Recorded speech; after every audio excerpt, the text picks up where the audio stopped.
God of War Ragnarok had big shoes to fill, being the follow-up to the much-loved 2018 release, shaking up all of the Ragnarok mythology in one game. Santa Monica Studio has previously said that the God of War Norse saga could easily have been a trilogy, but the developer didn't want fans to wait years for a proper conclusion. What is clear, however, is that Santa Monica hasn't watered down its game to fit it all into one title. Either way, God of War Ragnarok is an epic befitting of the video game's reputation and mythological source material. God of War Ragnarok picks up a few years after the original game, with Kratos and Atreus braving the dangers of Fimbulwinter. The events of the first game, as well as the original Greek plot, have meaning in the subsequent story, and the result is an epic story told through mythologies, but centered around one family. Indeed, if God of War 2018 is about the journey of a father and son, God of War Ragnarok is about the story of an entire chosen family. It's a story that brings the end-of-the-world events of Ragnarok into the home of a family, complete with father and son, cousins, queer uncle, mother figure, and all the branching friends and family ties. He manages to pack a lot of emotion into these situations as each family member's relationship with each other is different,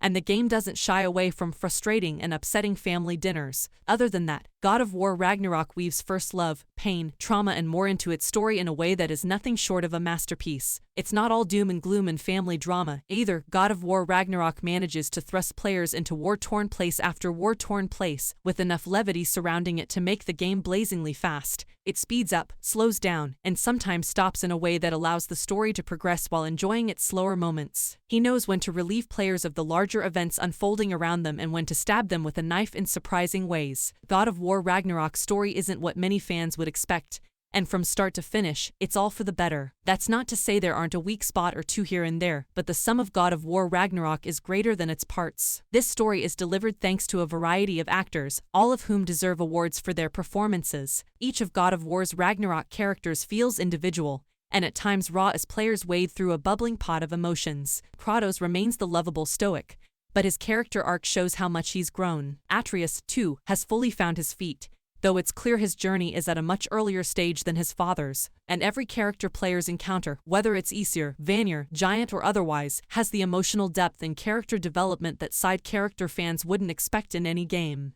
Aside from the narrative and the characters, there is as much detail in every combat element as there is emotion in the narrative. God of War Ragnarok's combat is brutal, visceral, and most importantly, it evolves. It's easy to learn the basics, but it grows as players progress through the game. It does so without feeling like a long game tutorial, as players unlock more abilities as they progress. They gain experience, learn new combos, upgrade their weapons through various attachments and special attacks, and alter combat to their liking through the use of artifacts, enchantments and more. By the end of the game, players will chain together an impressive array of abilities and attacks, seamlessly switch between Kratos' weapons during combat, unleash Atreus' different types of arrows, and face enemies of epic proportions. God of War Ragnarok's big boss battles are nothing short of breathtaking, retaining all the ferocity of the original and often challenging a player's weapon proficiency. Dribbling down, players will encounter a variety of enemy archetypes thanks to different locations in the game, although this does come with a drawback. Not all realms in God of War Ragnarok are created equal. Some feel more like a small open-world game and others just feel like a small hub for activities. Players will spend a lot of time in some realms and less in others,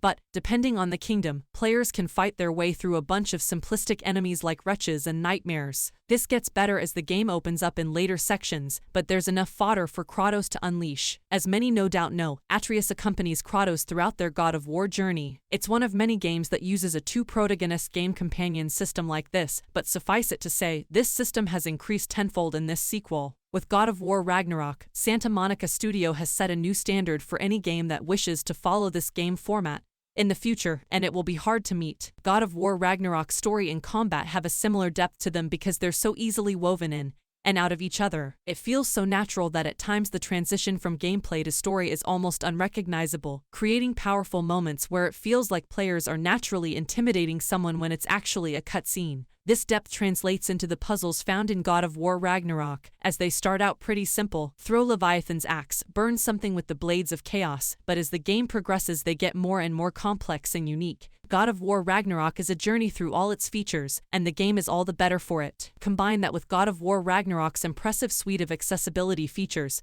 and it means the game is better for everyone. These are quickly accessible in the game menu, and once players start the game for the first time, there are numerous options to start the game with. We can't say if God of War Ragnarok covers every aspect of the accessibility spectrum, but it certainly tries, and we found several options we hadn't seen before that made the game even better for us. God of War Ragnarok is a unique game. Not only does it meet her high expectations, but it nevertheless undermines and expands them. There's nothing quite like it on PS4 or PS5 yet, and it would be hard for anything to reach the same heights. God of War Ragnarok might not take full advantage of the PS5's capabilities, as there's nothing necessarily groundbreaking that can't be experienced on a PS4, but it's absolute proof that the vision, artistry and creative direction far outweighs the material. Our rating, 5 out of 5. Thanks for watching. Don't forget to like and subscribe.